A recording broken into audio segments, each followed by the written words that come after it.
Welcome back to a special mini episode of Coast to Coast Rugby. We are going to talk about the lineups for the weekend's games, some quick predictions, check in on how we did last week, and any other rugby news that's fit to talk about this week. How are you doing, Ella? Before we get started, I'm great. We're at the business end of Test week, feeling excited, feeling nervous. The Eden Park record on the line, so very keen to crack into it. Are you as sick of making TikToks as I am this time of the week? It's a heavy load. It is huge. It is huge. Absolutely. The schedule on trying to post them at the right time, too much. It's a nightmare. But anyway, let's start with the All Blacks. Team news. Not much news, really, in a way. A mostly unchanged team except for a fourth change, thanks to TJ Perenara's injury. I was actually at the hotel yesterday for the press conference, sighted him walking around, looking relatively mobile. So Scott Robertson also said that the All Blacks strength and conditioning team, or the medics, have to treat the scan, not the man, because if they asked TJ, he'd be playing next week. So, but yeah, so TJ Perenara obviously out. That brings Finlay Christie on to start at halfback, with Cortez Ratana, the young halfback from the mighty Waikato, coming in to make his debut off the bench. What do you make of that as a combination? Well, I haven't seen loads of Finlay Christie. In the Northern Hemisphere, we see him and we think he's the keep it tight for the last 10 minutes kind of scrum half, he's obviously a good kicker. His breakdown work is amazing. I've seen him win a lot of turnovers. He's a good tackler. But he certainly doesn't seem like a free-flowing, certainly no TJ Perenara, right? Not like an all-action kind of bit of everything kind of New Zealand 9 that we're used to. Yeah, I think it will be interesting to see how they play it. He did say that he recognized that he maybe let the team down a few times last weekend just with his service and delivery. So I expect that he'll work on that. I'm wanting to have a bit more of a positive mind frame about it than potentially the rest of the New Zealand public. It's a big opportunity for him. I think the only other talking point was maybe that Razor decided to stick with Stephen Petafeta at 15, bring Bodie off the bench. I think that signals how he expects the game to go a little bit. Yeah, needing your experience at the business end. And I guess you'd always, if it's a choice between the two of them, you'd always start with the more attacking, kind of maybe more exciting option, and then go for the old hand to steady the ship. Yeah, absolutely. And steady it he did. So no, those are the big talking points really from the All Blacks. Were there any comments, any thoughts you had looking at that team? Well, I wanted to know actually, what was the general reaction to the test last week? How did the New Zealand public feel about it? I think it was a learning experience for the New Zealand public. I think it depends on which circles you're kind of moving and how much maybe Northern Hemisphere rugby you watch. But a lot of people, when I look at videos and comments, people go, we need a much better performance, more tries for the All Blacks this weekend. And I think there's kind of a fundamental misunderstanding in this country of the role of kicking. I mean, that's everywhere. And there's, the advantages you gain. So I think we learned that Razor's All Blacks will play the game they need to win, even if it's a bit ugly, which is maybe where Foster didn't want to go so much. Yeah. So I think the reaction was happy with a win, hoping for more, nervous about this weekend. Fair. I think the reaction, so I watched it with a lot of rugby fans at the racing, and there was a fair bit of grumbling because I think people thought it was an opportunity missed. But overall, people are just excited about this England team again in a way that, all the discussion around England a year ago was so negative. It was dire. So different now. Yeah, so different now. The vibe around the team. But you can see as well, the players a year ago looked like they kind of wanted to be anywhere else a lot of the time when they were playing for England. And they were feeling themselves on Saturday. And totally. No surprises that, except for Joe Marler, who's been replaced by Finn Baxter, he's gone with the same team. He absolutely has. And what a win for Finn Baxter, getting some serious minutes against the All Blacks in New Zealand. Yeah. I mean, I hoped that we'd see him. We talked about him right before the tournament. I definitely hoped that we'd see him, but I didn't think he'd get thrown in after 10 minutes of the first test and then start the second test. That's an amazing result for him. I don't think he thought that either. I mean, he must be loving it at the moment. Absolutely. Yeah, a bunch of bunch of Kiwi players like, who's this kid? And then just getting folded in half. I think you remember him pretty well after he tackled you. But we were talking about this just before we came on. Will Stewart also starting in the front row, which means that we've broken the streak of having one of Marler and Cole on the field at all times, suggesting that Borthwick either has a lot of faith in Baxter and Stewart, or that he's still stung from that South Africa game and he does not want to lose this game to a scrum penalty in the second half. So he'll take the front row off. When he brings on the replacements, Dan Cole will be there. Yeah, I think we're expecting another arm wrestle judging on these team lists, right? Yeah, I think so. I think England will be so pleased with how their defense worked, and they'll probably want to build on their attack a little bit more, but like we all know, when it really gets into it, they will fall back on that defense over and over again in that game because it's the big strength of this team. And if they can release themselves to go forward, then so much the better. But it's going to be brutal again, I think. Yeah, well, and I live in Auckland. Looking out at the weather today, it's a perla, beautiful blue skies. Normally, we're a wet kind of climate, but it looks like it's going to be, according to the forecast, quite a dry day. So I'm interested to see how that plays out, because if it was raining, I'd be extra nervous, I think. Yeah. Well, yeah, I think if it's a dry day, that definitely suits New Zealand, right? Because both teams will try and throw it around. I do think another interesting thing, actually, for England is Ben Spencer. I thought when he came on, I really rate him as a player. It's no dig to Ben, but when he came on last week, it felt like he maybe hadn't quite got the memo on the game plan. Kicking wasn't quite right. Few little things that didn't go well, and I reckon they'll have worked on the detail this week. So I'm expecting him to be a lot better when he comes on this week, and maybe England not to falter when the subs come on in the same way as they did last week. Yeah, it might be a battle of the benches this week. Yeah, could be, right? Exciting. And Spencer will fancy it if he's coming on, and then the guy coming on for the All Blacks hasn't played very much at international level. Not at all? Well, not at all, yeah. He'll be licking his lips. But if you had to predict this weekend, this match, which way would you go? I know what I'm going to say. If you want me to go first, you go first. Much as I would love the story, it would be great for England to win a game. As a non-New Zealand fan, it would be funny if you lost at Eden Park. I'm sorry, that's just the way it is. But I do think you'll win again, and I think it'll be by less than 5 again. I think it's going to be really tight again, but I think New Zealand will just edge it. Yeah, I think we'll benefit from another week together. A game plan that has a little bit more, they've had a bit more time with. I think, like I said last week, the English haven't won here for, it's been in 30-year intervals. It's only been 21 years. So I'm saying they need to wait another 9 before I'll give them another one. So I will say exactly what I said last week. I think it'll be the ABs. I'm thinking it'll be between 5 and 12. Okay. And is this a prediction, or is this like a hope? I think when it's your own team, you can never really do it properly, can you? I think you have to be allowed some hope. Absolutely. And I think just on that point you said before about people being excited about this England team, when you think of this England team come 2027, they're a very exciting prospect. They're a young team. They look this good already. The ceiling's quite high in my eyes. Yeah, I think so too. Like, for the rest of us Six Nations fans, it's a weird one, because you want England to be strong, because when England's weaker, the Six Nations is weaker, and you're weaker against the Southern Hemisphere teams, right? You're not playing against high enough quality opposition to be ready for those games. But of course, when England are strong, it's much, much harder to win Six Nations. So it's kind of a double-edged sword for us. But I personally would rather see a stronger England team, because it means Ireland will be stronger.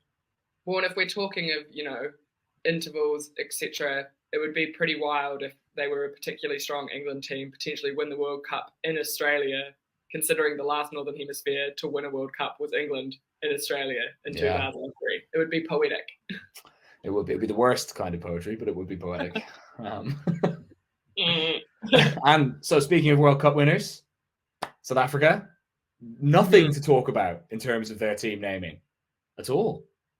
Not one. We could talk about Russie's go at Matt Williams in the press after his team naming, but in terms of the actual team, not much to talk about. Completely unchanged. Yeah, I mean, if it ain't broke, right? Like, They were good in that first game, and it was the kind of good performance where they could have been better. You know, there was a lot of stuff that didn't work the way it was supposed to, and I always think, especially at the beginning of a season, that's exactly where you want to be. Like, everyone's sharp and everyone's getting after it, but the execution just isn't quite there. And that's kind of how I felt about their performance looking back at it over the weekend.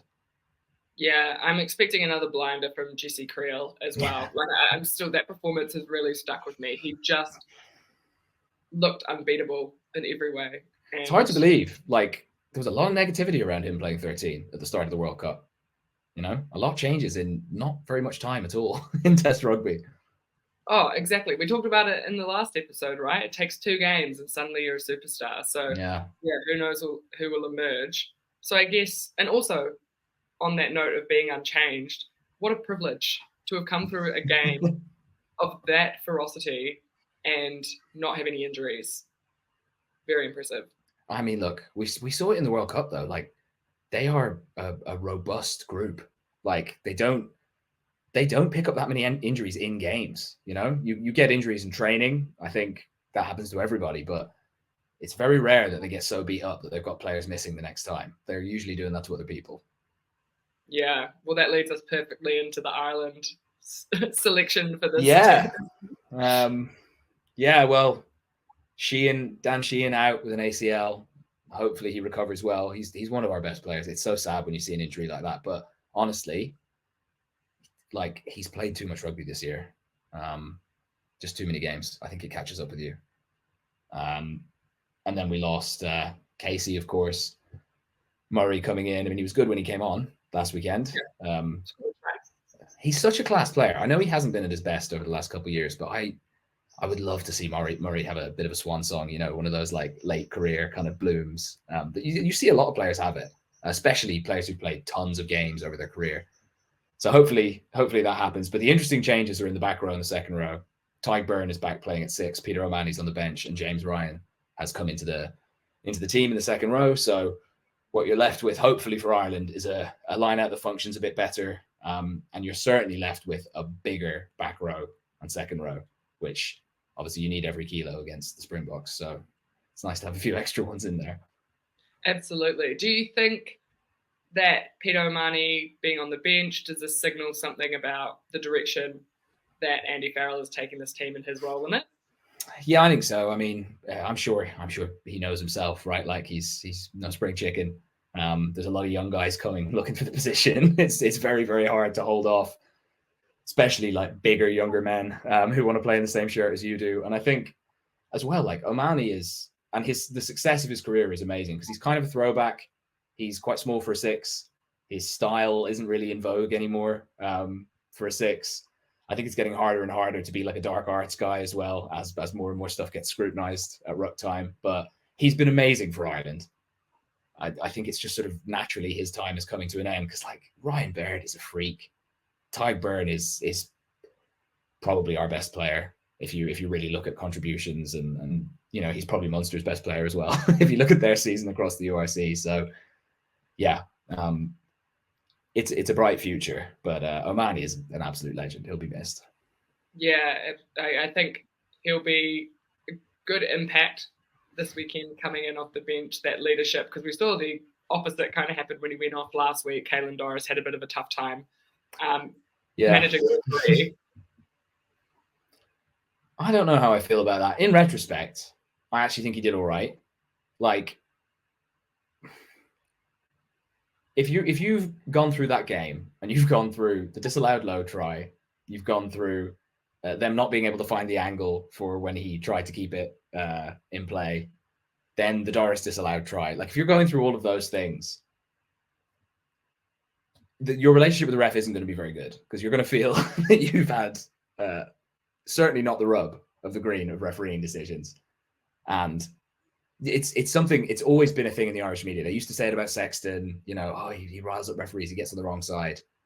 I definitely think the shining light is someone like Khaleesi, right? He's always very respectful. He makes sure the word choices he uses are very respectful. I'm sure Doris has a bit of work to do in that regard, but like, I don't know how much presence of mind you can expect from someone who's maybe not a super experienced captain in a situation like that. I think what will make it worse is tons of articles being written about it and it becoming this huge talking point. Like that will actually make it worse because that will change referees' perceptions of it. So I think we can all just calm down, let them get on with it. Simmer. Exactly. And also no Bundy Aki this week. Yeah, that's a really big one. His form in the World Cup was so amazing, and then he's had like a bit of trouble with injuries and stuff through the year. He hasn't looked as scintillating. He's probably another one who just needs a break. So we'll miss his go forward, but I do think Ringrose and Henshaw technically as a pair is probably a better defensive pair. And South Africa have been really trying to find that edge. That's the big thing they're after, right? It's getting outside that 13 channel, and Ringrose is a specialist defender at 13. So we should be able to close the gate a little more effectively, make life a little bit harder for that new Springbok attack. But, it's all very well saying that. Isn't it? Isn't it always? We'll say things, and then in practice, it's all very different. Yeah. So on that note, prediction, do you dare? Having seen the team selection, I am actually genuinely, honestly quite hopeful for this game. I think Ireland won't start as badly as they did last weekend. It's actually another thing that we talked about the games, and it's only when the dust has settled a bit, because like South Africa were quite a lot better than Ireland. So I think I didn't see it at the time, but like we gave them 15 points. Like the first try inside the first couple of minutes, very soft. The Colby try, a literal gift. And the scrum try, while it's an amazing scrum, it only comes because James Lowe fumbles a restart that if he'd let it go, it would have been a scrum to us on halfway. So like that's 15 points that you've just given them for absolutely nothing. So yeah, from my perspective, I don't think Ireland will do that again. I think we might see a closer game. It just feels stupid to bet against the Springboks at home, I'm feeling a little bit stupid today. I'm thinking it's the Irish team's last game of the season. Throw everything at it. You're in South Africa. I don't know. I'm feeling like I'm going to back the Irish just to add a bit of spice to the weekend, and I'll say they'll do it by less than 5. Am I being crazy? I think whoever wins it, it'll be by less than 5. I'll put it that way. Yeah. Heart says Ireland, head says South Africa. I'll leave it at that. We love sitting on the fence. That's fair. I'll let you have it. Okay. So the other of our big 3 matchups that we've been focusing on, the Wallabies versus Wales. Hank, first thing that stuck out to me in the Wallabies team, that captaincy is a poison chalice. Poor Liam Wright, injured, so we see James Slipper start as the captain this week. What is the injury? Do you know? No. Oh, bang on the shoulder, apparently. Okay. So we shall see. I thought he was great last week, so that's really disappointing. Any other names that stood out to you on the Wallabies team sheet? Ben Donaldson and Nick White on the bench. Not a bad pair to have to bring on to help you steer the ship. Back row looks kind of interesting, right? Valentini. Valentini and Charlie Cale reacquaint themselves, but in gold. Valentini is just a monster. He's in that Artie Savia mold, and I think if he had maybe been in teams with better performing packs, he'd be in that conversation. He's an athlete. For sure. But, what I like about the Australian selection is like Joe Schmidt is just trying stuff out, right? He's trying different combinations. He's giving players a chance. I like his approach of clearly trying to keep club combinations together as much as he can throughout the team. That seems like very savvy. And I expect Australia to be quite a bit better than they were last weekend. I agree. Again, we talk so much about cohesion and time together. They're only going to benefit from that. So I'd probably be feeling pretty confident if I were Joe Schmidt, or more confident than he was last week, where he said he was pretty good. He was sweating and running around. Razor, full of energy. On the other hand, Wales, bit of bad news, isn't there? Yes. Big injury problem for them. Aaron Wainwright, who's been their best player this season, and who's been so good that honestly, with Wales where they are, you you look at his performances and you're like, that guy's going on the Lions tour, 100%. Like, he's been that good in such a poor team. And it definitely brings up a lot of the controversy when the squad was selected was that Gatland didn't pick Morgan Morris, who was probably the Form 8 in playing for the Welsh Regions in the URC this year. And now that Wainwright's out, you think, like, this would have been the perfect chance to have him in from the start and see how he performs in a test. And, he would have been up against Kale, who's not very experienced, so it would have been a great opportunity for him to play in this game. But he's not there. Bugger. Yep. Yeah, so I'm sure that will be brought up by Welsh fans. And then throughout the rest of the team, there is some good news. Cam Winnett's in. Liam Williams moves to the wing, and Hathaway drops out of the squad, having seemingly not done very much wrong. No, I thought he was one I took note of last week. I thought he was pretty good. So. I think the thing with Winnett was to do with managing how many games he played for the national team in the year. So maybe internally they all always knew that Winnett wouldn't play the first game, but he would play the second game, and so selections have kind of gone around that. Yeah, and it does seem like Nets is keen to give everyone a little go. So yeah. Well, look, he's just throwing stuff at the wall and seeing what sticks, right? Not much sticking. Well, we're going to see Ben Thomas again. Grew into the game a bit. Mm-hmm. Perhaps we'll see more from him this weekend. And I do think Bevan at 9's been good. It's a growing combination of halves. Yeah, be interesting to see him kind of continue. But it's just so hard to look at that team and think, well, it's basically the same team. Yes, they've added Winnett, but same team minus Wainwright. It's hard to see them doing better, Yeah, if I were putting money on it, I'm saying Wallabies, I think between 5 and 12. I think we're getting a similar sort of scoreline to last week. Yeah, I predicted more than 12 last week, and they won by 9. And it was one of those. I was sitting watching the end of the game, like, come on! I really wanted to be right, but I'm going to go for it again. I think they'll win by 12. Confidence. Yeah, love that.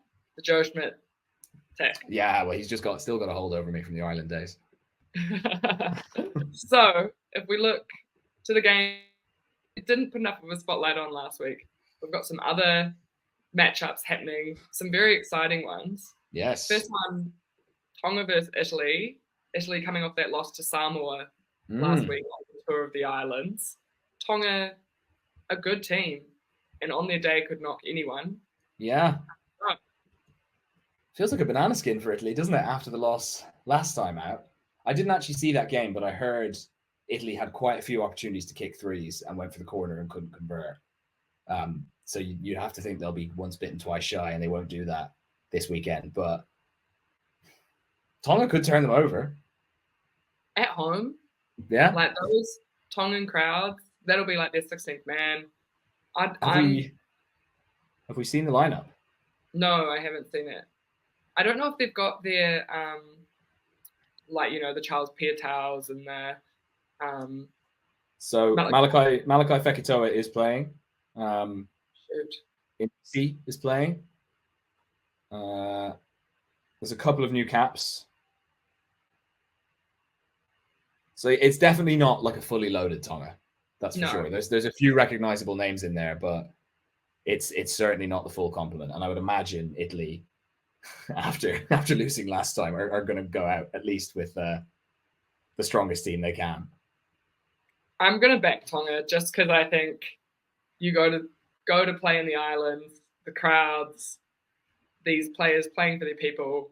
I think they'll do it. I think it's going to be an islands clean sweep of Italy. Well, I'm going to be a typical Northern Hemisphere fan, and I'm going to back the North. I think Italy will do it.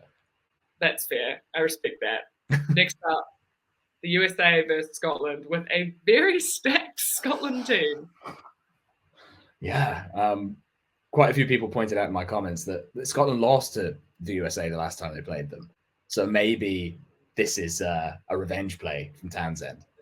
But either way, yeah, Scotland are going to win that one by quite a lot, I think. They've literally, bought in everyone, bought in the troops. Yeah. I agree. That's going to be a Scotland win for sure. Yeah.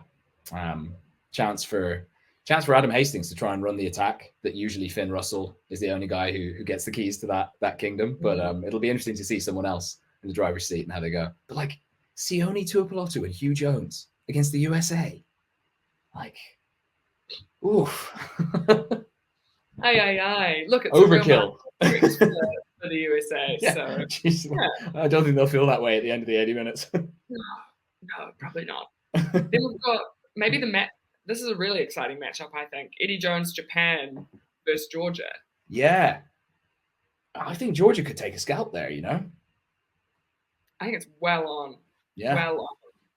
Especially after, they've had a pretty big season in the European Championship. Japan adjusting to life under Eddie Jones again. I think that's right for the picking. Do we know where it's being played? I don't actually know where it's being played. I imagine it's in Japan. Yeah, I would have thought so. But Georgia they'll try and blow them away at set piece. They should have the facility to do that. I reckon, surely, as if you're in the Georgian setup, you've got to be massively targeting this. Yeah, I agree. No, I'm betting Georgia. Yeah, they have an English coach as well, don't they, Georgia? I don't even know. I think it's Richard Cockrell. He will. Oh, yeah. He will definitely fancy taking a chunk out of Eddie Jones for sure. It's also quite an inexperienced Japan team, like we saw, right? He had that student starting at 15 who'd never played a first-class game of rugby. So, yeah, absolutely. Georgia will be licking their lips for this one. And finally, despite all the off-field poor decisions and poor behaviour, the French are taking on Argentina again this weekend. And it is kind of a French, like, second, third, fourth string team in a way. Yeah, but Argentina couldn't beat them last time, which feels very wrong, but that is what happened. I don't know. You'd have to think that all of the,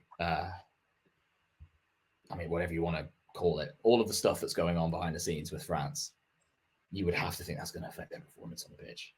I can't imagine they've all been super laser focused on this game this week. No, so I'm gonna give it to Argentina. Although that being said, if we had predicted this on the last pod, I would have predicted Argentina for the first game, and I would have got absolutely shown up. But I think they're going to win this one. And it's in Argentina, right? So we know that notoriously they have the backing of their people. Maybe they'll turn out for them, and they'll be probably pretty happy to see France pummeled into the ground, I imagine. Well, yeah, especially with everything that's gone on. I think that'll be a hostile atmosphere. Yes, absolutely. So that wraps up what is going to be another very exciting weekend of rugby. I will shout out that also the Black Ferns are playing the Wallaroos in the Laurie O'Reilly Cup. Anyone who's wanting to watch a bit of women's rugby this weekend, that will be a good game. But yes, all go. Is that what was the name of the cup? Laurie O'Reilly. So I did a video about this on TikTok if anyone wants to watch. He was the very first coach of the Black Ferns, and he also coached a team called the Crusadettes, which I didn't know existed. They were the first New Zealand women's rugby team to ever play games overseas, and they went to US and Europe and won 17 out of 21 games. Oh, wow. But he passed away of cancer in 1998, so they play a memorial trophy for him every 2 years. So, if anyone wants to watch the Black Ferns and the Wallaroos, who have a new coach, Jo Yap, who's a former Red Rose. She was the captain of the Red Roses, and now she's the coach of Australia. So, lots to play for. Oh. Well, where can you watch it? We'll be on Sky Sport here in New Zealand, and then I think actually NZR Plus, the NZ Rugby app, have been doing live streaming of games for people in territories where you can't watch. Okay. There's like a bunch of them, so it might be worth checking out on there. And then I imagine they'll put the full thing probably on YouTube and NZR Plus. So worth checking out. All right. Well, finally, before we go, what's your game day plan? How are you going to take them all in? I will be at the All Blacks game on Saturday, so I'll do that. And then I think once I'm finished there, I will be running home. I'll do a much better attempt of watching the Wallabies in real time this week. It won't take 3 days to watch it. I had to watch the replay of South Africa Ireland last week because 2 a.m. was just getting a bit late. Yeah. But we'll see how we go. How about you? You're not at the F1 this weekend, so it should be easy. I'm back home in Ireland, and me and my dad are just, there's nothing else on the docket for the day. Me and my dad watching rugby all day. It's gonna be great. That's the dream. That's what it's all about, isn't it? Absolutely. All right. Tight half an hour. We'll call it there. Well done, us. We will see you guys after the tests. Make sure to like, subscribe. We'll be back to see how good we did with our predictions. I don't think I did so good last week. So hoping for better things. The only way's up. All right. See you later, guys.